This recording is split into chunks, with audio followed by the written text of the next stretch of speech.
அம்பாறை மாவட்டத்தில் திருக்கோவில் பிரதேச செயலக பிரிவுக்குட்பட்ட தம்பட்டை, தங்கவேலாயுதபுரம் மற்றும் அட்டாளைச்சேனை பிரதேச செயலக பிரிவுக்குட்பட்ட கிராக்கேணி போன்ற கிராமங்களிலும் இன்று அபிவிருத்தியை காண முடியவில்லை. யுத்தம் காரணமாக இடம்பெயர்ந்த மக்கள் மீள்குடியேறி பல ஆண்டுகள் கடந்தாலும் இவர்களின் குடிசை வாழ்க்கைக்கு இன்னும் முடிவு கிடைக்கவில்லை. இப்போதைக்கு வந்து இடம்பெயர்ந்த குடியேறி 6 வருஷமாகுது.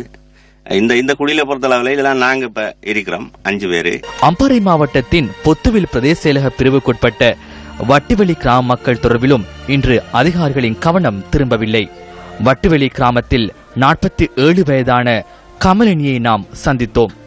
தமது ஜீவனோபாயத்துக்காக கோழி வளர்ப்பில் ஈடுபட்ட கமலினி 2014ஆம் ஆண்டு பாக்டீரியா தொற்றுக்குள்ளாகி நோய்வாய்ப்பட்டுள்ளார். அதன் பின்னர் அவருக்கு தனது 2 கால்களையும் கையில் விரல்களையும் இழக்க வேண்டி ஏற்பட்டது.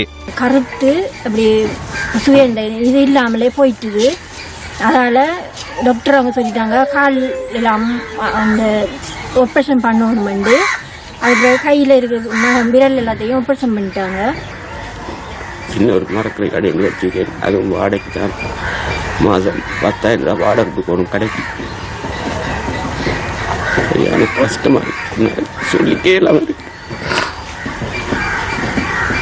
இருக்கிறதுக்கு வீடு கூட எனக்கு ஒழுங்காயிட்டு, வீட்டை கூட காட்டி கூட எங்களுக்கு எதுவும் செய்து தரல.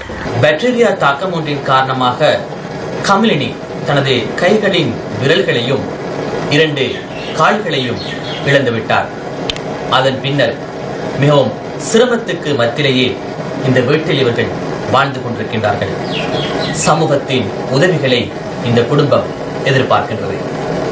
தரம் 5இல் கல்வி பயிலும் ஒரு பெண் பிள்ளையும் சாதாரண தரத்தில் கல்வி பயிலும் மற்றும் ஒரு பெண் பிள்ளையும் இந்த குடும்பத்தின் எதிர்காலத்தை தீர்மானிக்க உள்ளனர்.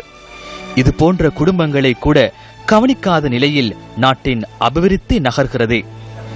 இவ்வாறு கவனிப்பாரற்று காணப்படும் பல குடும்பங்களை அம்பாறை மாவட்டத்தின் பல கிராமங்களில் நாம் சந்தித்தோம். அபிவிருத்தி நோக்கி பயணிக்கும் இலங்கையில் இவர்களையும் உள்வாங்குவது அதிகாரிகளின் கடமையல்லவா?